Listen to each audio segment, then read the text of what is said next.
اعوذ باللہ من الشیطان الرجیم، بسم اللہ الرحمن الرحیم۔ شب برات کے اعمال، شب برات کے مختصر اعمال بیان کر رہے ہیں کہ جو ہر صورت آپ کو کرنے چاہیے۔ اس میں پہلا عمل ہے غسل کرنا، یعنی آپ کو شب برات کی شب شروع ہو جاتی ہے، شروع ہو جائے تو پہلا عمل غسل کرنا ہے، اور اسی غسل کے ساتھ جو ہے وہ آپ نماز بھی پڑھ سکتے ہیں۔ اور دوسرا عمل ہے شب بیداری کرنا، یعنی ساری رات جو ہے وہ جاگنا چاہیے۔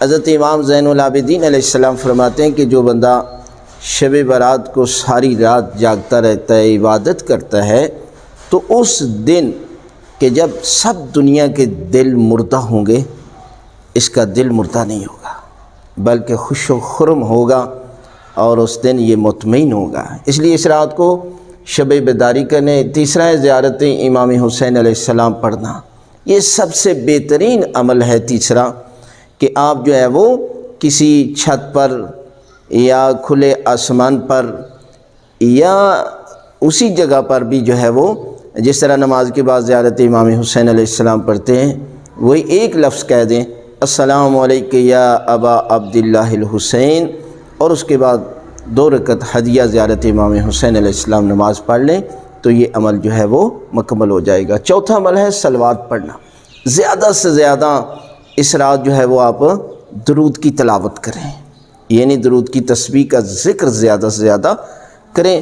اور اس کے بعد ہے دعائے کمیل پڑھنا، 5واں عمل ہے دعائے کمیل کو پڑھیں، جو اس رات کا بھی بہترین عمل ہے۔ اور چھٹا ہے 100 مرتبہ تسبیحات اربع پڑھنا، یعنی سبحان اللہ والحمد للہ ولا الہ الا اللہ واللہ اکبر، اس ذکر کا، اس تسبیح کا 100 مرتبہ جو ہے وہ آپ ذکر کریں۔ 7واں عمل ہے نماز 2 رکعت نماز پڑھنا۔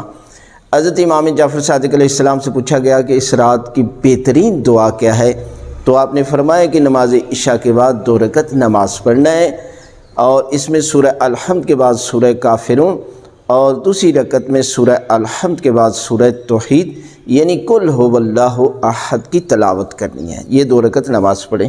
8واں ہے نماز جعفر طیار کا پڑھنا، عام ویڈیو بنا چکے ہیں اور اس میں تفصیلاً نماز جعفر طیار جو ہے وہ مکمل طریقہ بتایا گیا، اس کو بھی پڑھنا چاہیے۔ 9واں عمل ہے 4 رکعت نماز، ہر رکعت میں سورہ الحمد کے بعد 100 مرتبہ سورہ توحید کی تلاوت کریں، یہ 4 رکعت نماز پڑھیں۔ اور 10واں عمل ہے 100 رکعت نماز پڑھیں، ہر رکعت میں سورہ الحمد کے بعد 10 مرتبہ سورہ توحید کی تلاوت کریں، یعنی 100 رکعت نماز، ہر رکعت میں سورہ الحمد کے بعد 10 مرتبہ سورہ توحید کی تلاوت کریں۔